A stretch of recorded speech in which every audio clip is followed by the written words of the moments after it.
Picture this. You've been working on chapter 1 for 3 weeks straight. You have rewritten the opening line at least 14 times, and you've even Googled how to write the perfect opening sentence at least twice. I am going to tell you something that is going to genuinely change how you view your first draft. And it's something you probably are not going to expect. Here's the thing, your first draft has one job, just one job, to just exist. It doesn't need to be good. It doesn't need to be clean. It doesn't even need to make sense on the first try. It just needs to be there. The bar you need to meet for your first draft is words that weren't there yesterday are there today. That's it. That is the only success that you need to think about when writing your first draft. And the second that you truly internalize that and believe that, you'll find that writing your first draft will go so much easier. So in today's video, we're going to talk about how to ignore your inner critic, how to just write your first draft, and how to do that even when you're stuck. Let's get started. So you've started your first draft, right? You've written a few words,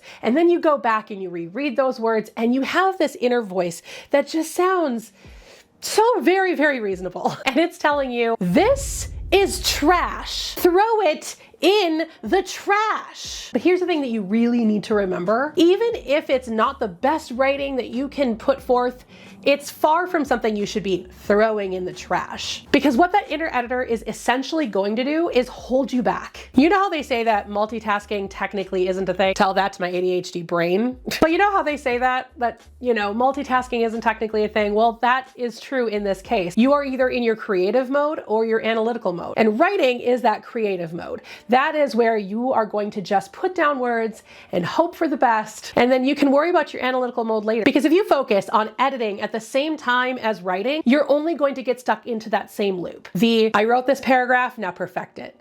I wrote this paragraph, now perfect it. I wrote this paragraph, now perfect it. And you're going to keep going back because there is always going to be something about your writing that you can change.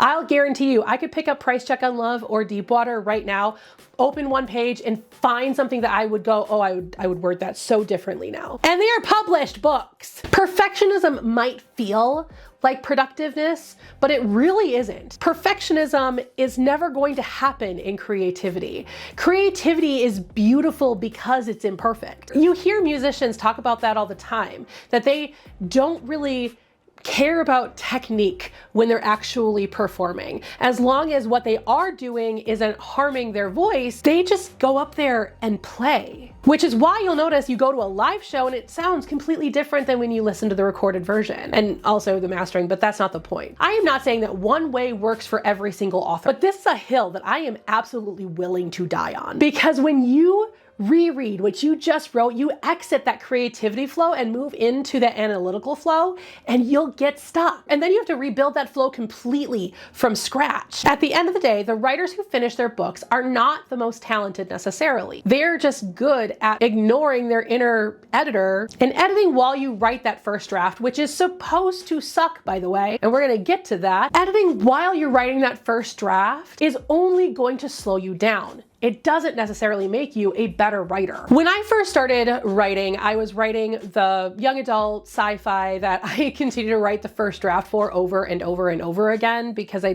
just can't seem to get the story down the way I want it. That's a whole different conversation to have with myself and my inner editor. The very first time I ever wrote it, I was one of those people that wanted the first draft to be the only real draft. I was literally serving pages to a fellow author as I was writing, and I got stuck. I was not able to continue because I continued to rewrite and edit and all of this stuff with this book. Do you know where that book is now? In limbo. Literally, that version is somewhere in my computer. Well, on my OneDrive, but you get my point. It wasn't until I started doing the monthly November writing challenge that I was able to turn off my inner editor because I was more focused on the word count than I was on perfecting anything. And then I realized just how quickly I was able to get a first draft done. And that was when it really clicked for me. Just freaking write it. If you're struggling with your first draft, it is not because you lack talent or you lack drive or you have a bad idea. It's not that blank page that seems to be taunting you. It's that inner editor we've been talking about. It's that perfectionism, desperate for the perfect first draft, which is just not going to happen. and that's okay. So when I write my first draft, I do what's called word vomiting. I don't know if other people use that term, but that's the term I like to use because word vomiting is visceral but effective. Like I said, what really helped me start to ignore that inner editor of mine was because I was doing a writing challenge where I had to write 50,000 words in 30 days. I didn't have time to get caught up in the perfect word. Where I actually first learned this concept was actually in a college English course. It was a creative writing course that satisfied one of our general education credit, and I took it because it seemed interesting. I've always loved writing, I've always been interested in writing, so I decided to take that course. And through the course, our assignments were literally to run a blog, and that blog was literally whatever we wanted it to be. And the reason for that, the professor always told us, hey, just write. I don't care if you write just expletives the entire time. Just freaking write down words. And that was the first time I was able to really let go of that inner editor and not care and just wrote down my inner thoughts as I had them. And it really helped when I got to that point of doing the monthly November challenge that I was able to just focus on words and getting words down. Correcting, misspellings or typos, sure, but not worrying necessarily about the structure or about the wording choices, things like that. Just getting the foundation down and calling it a day. If you have this idea in your head and you're like, here's what I want to do, here's what I'm going to do, and then you just do it. You can worry about the editing of it later. You're gonna have to go through different drafts and edit it anyway, especially if you're planning on traditionally publishing or in indie publishing and have it professionally edited. I've even come across moments in my second draft where I'll see brackets and then there is insert more about this because I just couldn't come up with the words at that time, and I was like, nah, future Brit can handle that. This is why future Brit and past Brit can't be friends. My first drafts always look like total chaos, and that's okay. There are notes to myself. There is very poorly written sentences. There are moments in my first drafts where I switch tenses because my brain just kind of goes between past and present all the time. There are characters who lose entire siblings throughout the course of my book, and that's okay. That is the joy of honestly being a discovery writer, and I fully understand that plotters, which we're going to talk about the difference between plotters and pantsers in another video, but I know plotters tend to have a bit more structure to the way they write things and things like that, but as long as you get the words down and you get the story down, that is the hardest part.